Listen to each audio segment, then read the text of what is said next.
science fiction. We make no guarantees, however, how long it will remain fiction. Fiction. Fiction.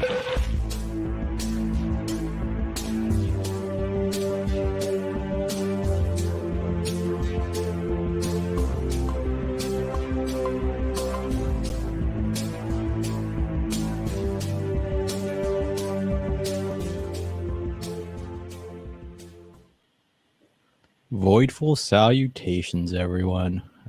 Welcome to Exofathom. My name is Mike, and I'm joined by my lovely co-hosts, Nick and Ayla. Are you happy? Are you happy I didn't mess that one up? Yeah. How's it going? How's your Friday? I've got grievances. Oh, But I will keep them to myself. This is an exo bit, so Yeah. got to keep it short. It's not exodrama. Although that would be a good podcast, like just a fun exo bit. We're just drama. I don't know what that would be, but just 30 minutes of nothing but drama. Just complaining. Yeah, pretty much. How you doing, Nick? Oh, I'm good, man. I'm good. How are you? Not too bad. Hanging in there. It's been a good Friday, I guess. That's good. All in all. All in all. All in all. So today, I kind of want to start off, or tonight, I want to start off with a question. Have you ever had an empty experience? That's a good question. I mean, yes. yes in... Oh, yeah, I won't elaborate, but I'll just say yes in retrospect. What made it empty? Go for it, Ayla. Well, my first thought was the sensory deprivation tank that I got really into for a while. Just going into this void where you can't see or hear anything, and the water's your body temperature, so you can't even really feel anything either. And just being in there for like an hour and a half, just kind of going inward into the void. There were a couple sessions that I just felt like, wow, there's no thought and there's no input. I'm just floating. And it was really incredible. Okay. Nick? Well, see, I think that this is where linguistics are kind of fun. My concept was something along the lines of an action or a habit that I used to keep that I thought fulfilled me, but then in retrospect, I realized that it was not, and it was emptiness.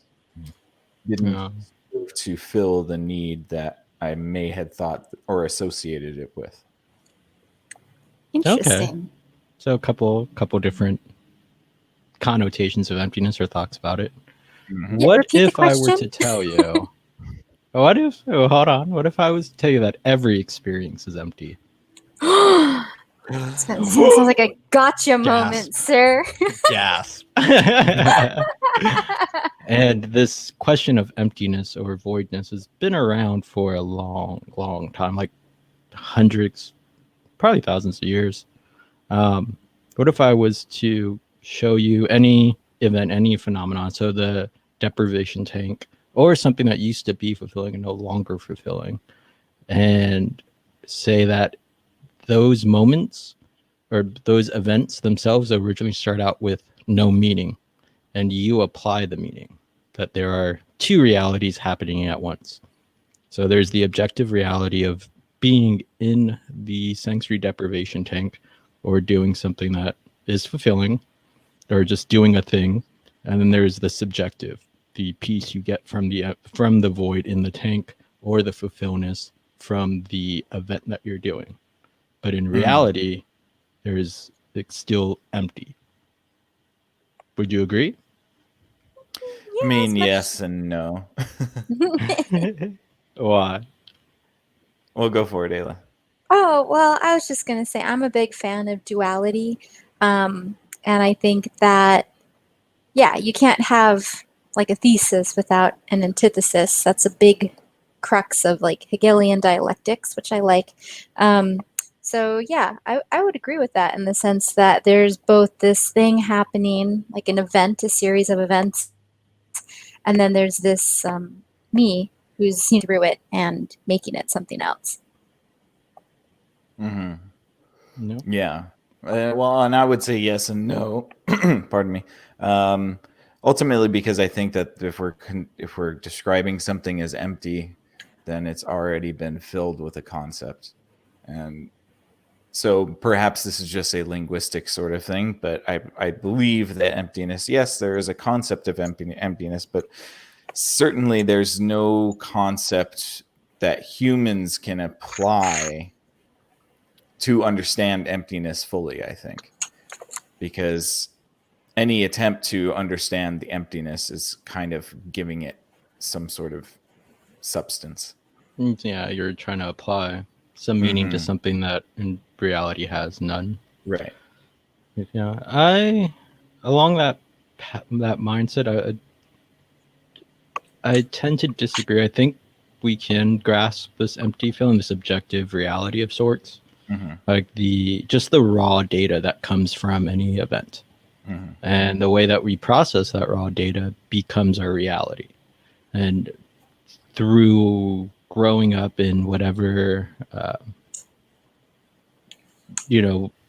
whatever ideologies or faiths or whatever, that now becomes this whole reality, which is really just a subjective reality.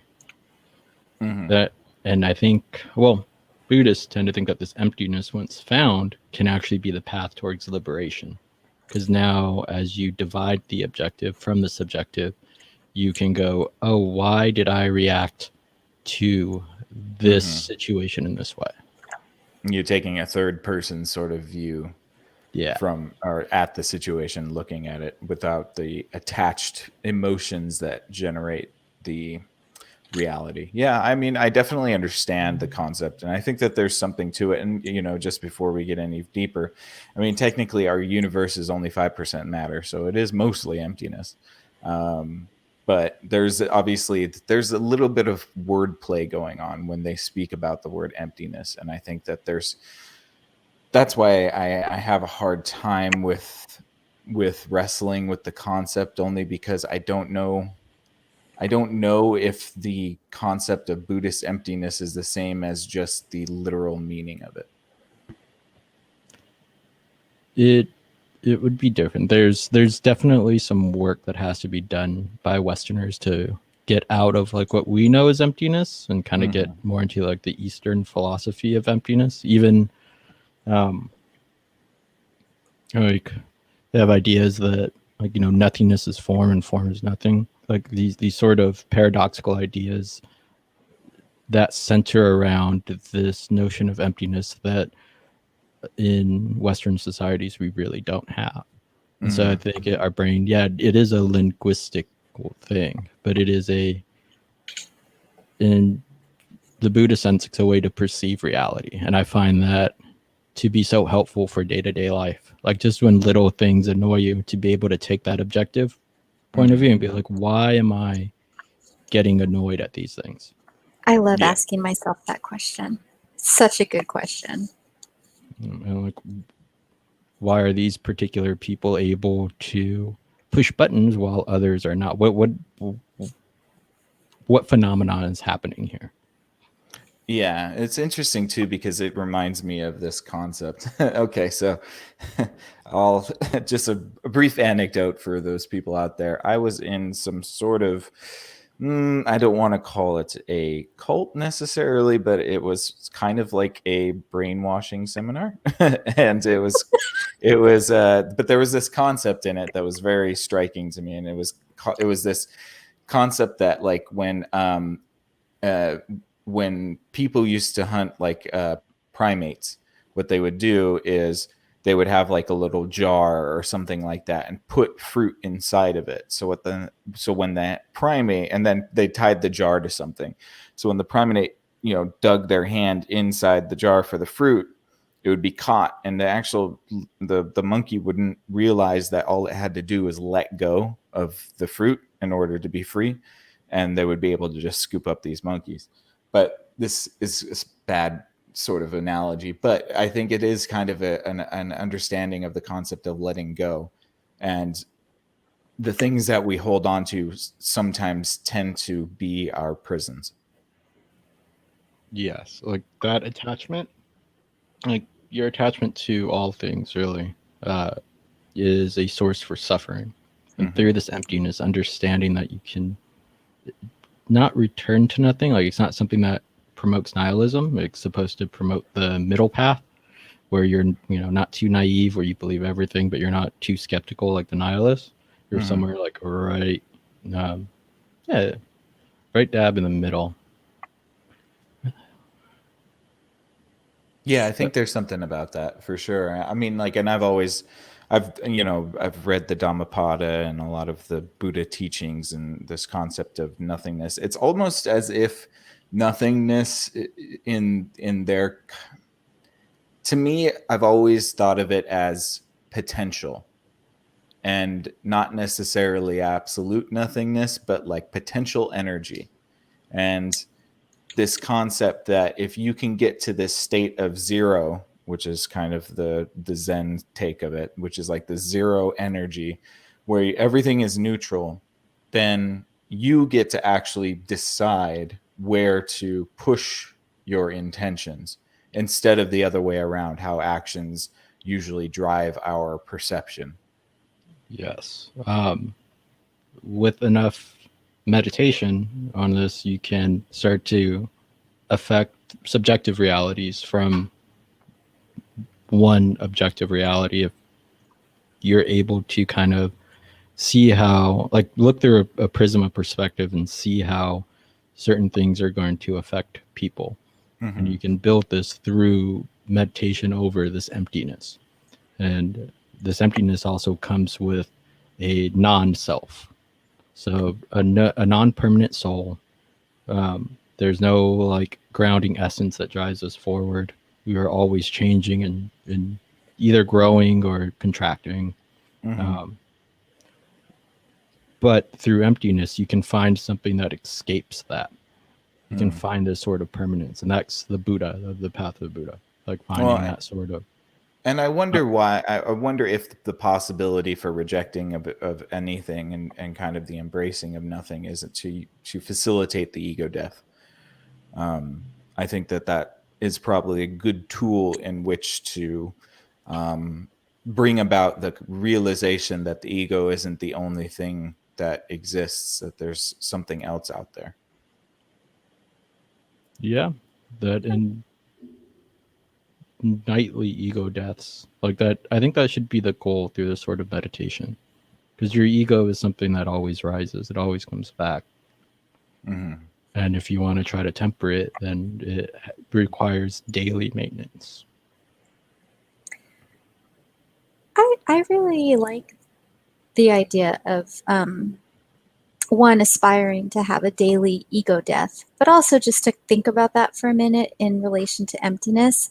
It's been a minute since I read Buddhist texts, but I was listening to a lecture with Thich Nhat Hanh, who's a Vietnamese Buddhist of the tradition of Mahayana Buddhism, because I know there's lots of different types, but in Mahayana they believe that just a layperson can achieve certain levels of enlightenment, which is kind of cool. And in his talk, he talked about the classic example of a cup.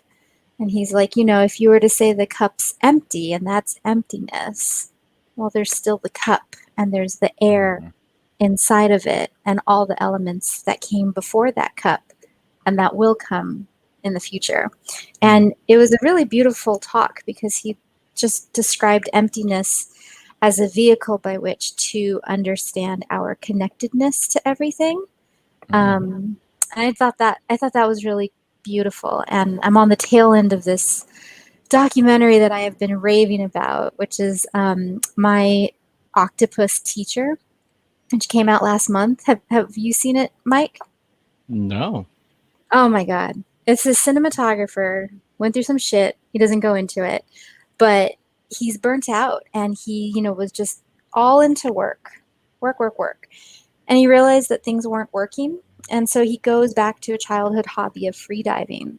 And as a cinematographer by trade, the whole movie, it's almost like a mindfulness exercise. The way he narrates really slowly and the story develops slowly. And there's just this like recognition of entering the natural world. And even in that documentary, he was talking about this concept that he always felt like a visitor. But as he worked with this octopus and got to become friends with it actually and expend more time in nature, he started to feel less of a visitor and more connected to it and aware and observant and just like ingrained. Yes. So You're, yeah, it's ego you're, death. you're touching on notions of dependent origination, which is I guess you can kind of like the saying is, if this exists, that exists. If this ceases existing, that ceases existing, I believe. Yeah. But Wait, what did you say the term was? Dependent origin? origination. Origination. Yes. And so it's like the cause and effect chains. And then you're also starting to touch upon the how one behaves in this school of nothing, or the school of emptiness, where you are always trying to not add anything to the situation but not take anything away either. Mm. You're just uh you're Observer. Switzerland. Yeah, you're just observing and watching. And I can tell a story where I've kind of weaved these together to um I guess de-escalate or just not get into a situation. So I violated one of these principles by bringing a guitar into an environment where I shouldn't have brought a guitar. And somebody bent the neck of my guitar. However, I was in this space of sort of just observing and not like practicing. I was practicing these things and I was able to just see it happen, not add anything else, not take away anything else, and then go back and reflect on the subjective reality of like, well, maybe I shouldn't have brought a guitar. Like maybe that was the whole thing. But these teachings are very useful to weave together and like to keep a, or at least try to keep a constant calm about you, you know? Mhm. And in these days, calm is kind of rare. You Very don't difficult. say. Yeah. And I But no, know.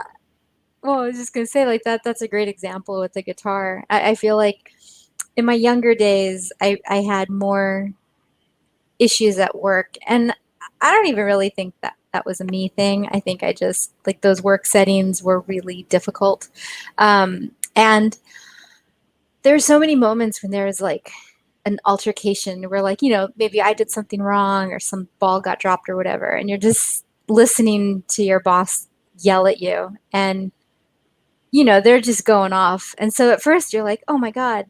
And then you're like, oh, I'm going to have to respond at some point. And you go through like, well, how dare they? Well, no, I messed up. Do I want this job? I don't need this job. Do I want this job? You're just going. yeah. You're just running through all the different possibilities in your head. No, sounds like she shorted out. Yeah. Oh, sad day. Yeah. But what do you think, Nick? How do you feel about weaving in these teachings of emptiness to approach mildly annoying Well, situations? well, I definitely think that it's necessary and it's something that will help the person. I mean, there's Buddhism is a tricky one because it's like there's a concept of like a, the concept of detachment is hard to interplay and utilize in society. So like it becomes difficult to be that person when you're trying to take the middle path. You end up becoming or being perceived as somebody who doesn't care or feel. And most of the times that's not the case. It's just that you're able to see things from a bit more distance and not have the emotions affect you. But there was one thing that I read, and it was in the Dhammapada, I believe. And it's the concept of just letting your thoughts pass like ships, sailing away from you. And I think that that's a really easy exercise for people to do, and it helps them regulate emotion and thoughts and kind of observe thought, because it's interesting, like most of the time we don't actually think about our thoughts. Like we just have our thoughts and we're like, oh, okay, that's what I think. But then you don't inspect that at all. And so I think that having that imagery, especially during meditation, of like, you see your thoughts, or however you manifest thoughts in your brain, let them just dissolve. Let them just, don't force them out of your head. Don't try to force anything, but just let them come, let them dissolve away, and think to yourself, oh, that's interesting, And I think that type of practice can really integrate more of that middle path for people. And I agree. I have no idea. Sorry, just saying. I'm back. My internet cut out, and I don't know where I cut out, but it basically led into what Nick said. I love the ships. Nice. I was going to say that leads us into Sunyata as a form of meditation, empty meditation. The idea of, empty disturbance meditation, where you attempt to clear your mind, but as thoughts come, as things that disturb you come around, you inspect them and you gently let them go. Mm-hmm. And you push them away. And you do this over and over and over to train your third eye towards this emptiness, to develop calmness in, again, more daily situations. And it's a really good technique. You can get into like beating yourself up if you can't let go of an idea or let go of something, but that's simply the process. Don't get mad at the process. Don't get angry at the process. No, I know that is true, and it's interesting because I've done this kind of for quite some time, and I will say that there are side effects, because the concept of letting your thoughts and emotions kind of be detached from who you are as a person, it, as I said just prior, is it can be inconducive to society sometimes, especially in a society in which emotions are currency, or people relate to each other emotionally more. It can be kind of alienating sometimes to not let your emotions affect you as much, because then it can make you feel insufficient, to be honest. So it's just a word of caution to people out there. Like, it is good to express yourself and explore the emptiness, but every now and then you should come back. Unless you're deciding to be a monk on a mountain, then go for it. Well, I think that's. Oh, go ahead, Mike. No, go right now. I can wait. Verbal dance. Just to piggyback on what Nick said, I think that there is that caution there, but it's also interesting how easy it is to express empathy without feeling emotions for other people.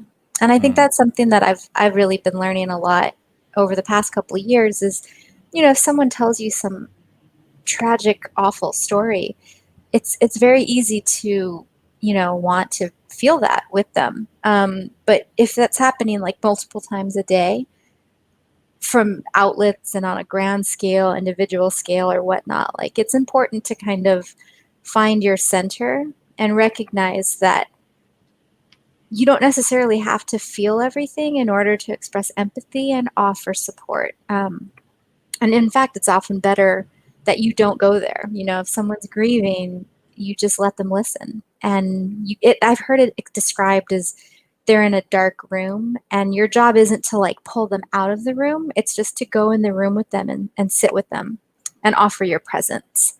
And I think that when you do this kind of like emptiness this empty disturbance meditation, you find that like inner calm, and you're able to extend it out, much like Bella's defense mechanisms in the Twilight series, right? Like, you can just cast out this blanket of safety. Miss, you are in the wrong podcast. What are you talking about? I was going to say, you're going to have to. She had I know about the guy that kind of turns into a werewolf, but it's more of a dog, and then there's another guy that deepest shame. I got introduced to it like behind the hype, so I didn't understand. And Well, then I was anyway, reading. Anyway, it's we're not stupid. going to But talk you know, about you gotta do spoilers. stupid things sometimes. Ego death. Just do what feels good.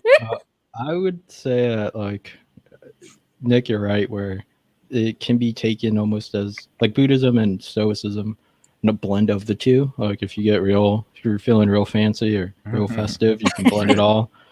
Um, you, it can be picked up as sociopathy or psychopathy, and uh, like, it's not where you have to have like that conversation, right? There has to be a talk somewhere that happens. Yeah.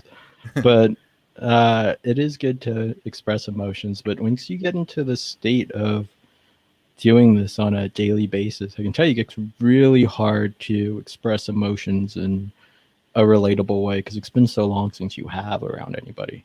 And it is like a bit monkish, a bit monastic, and maybe the teachings of emptiness should teach me not to indulge so much in monasticism. But you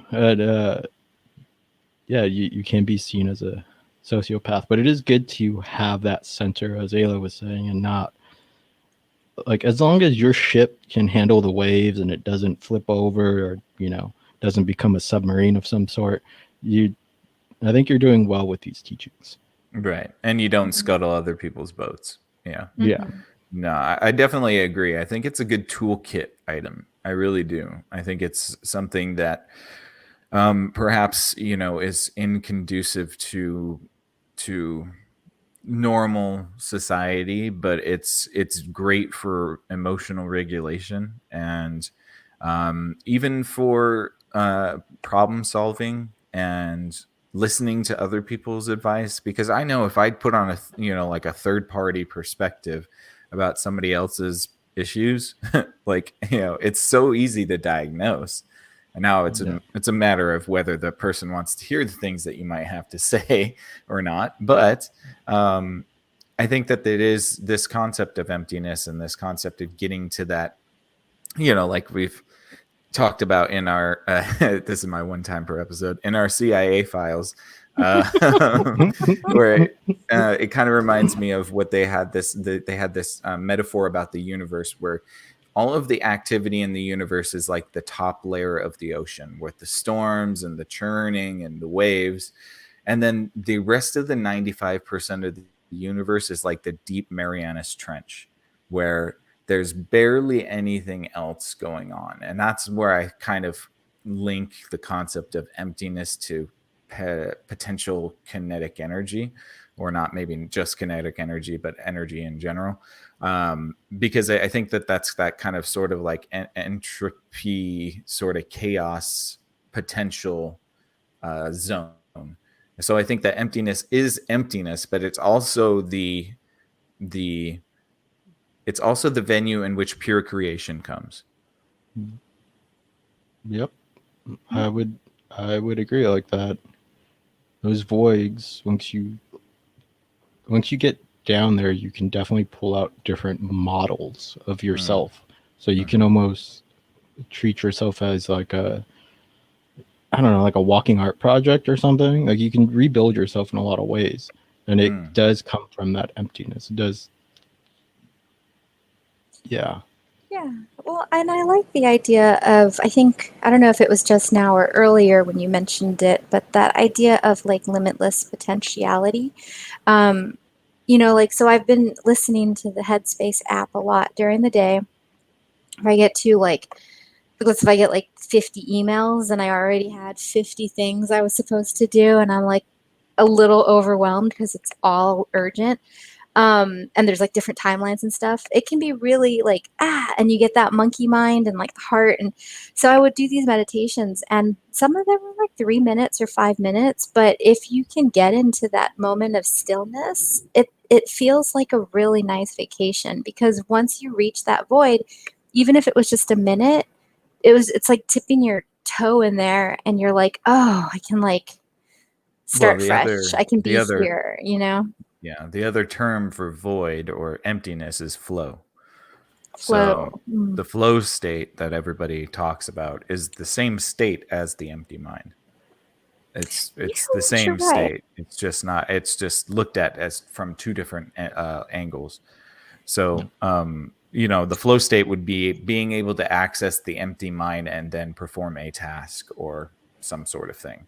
The empty mind itself is just sort of like the the vehicle to the flow state. Mm-hmm. And I there, think. Oh, go ahead. no, I go for it, Ayla.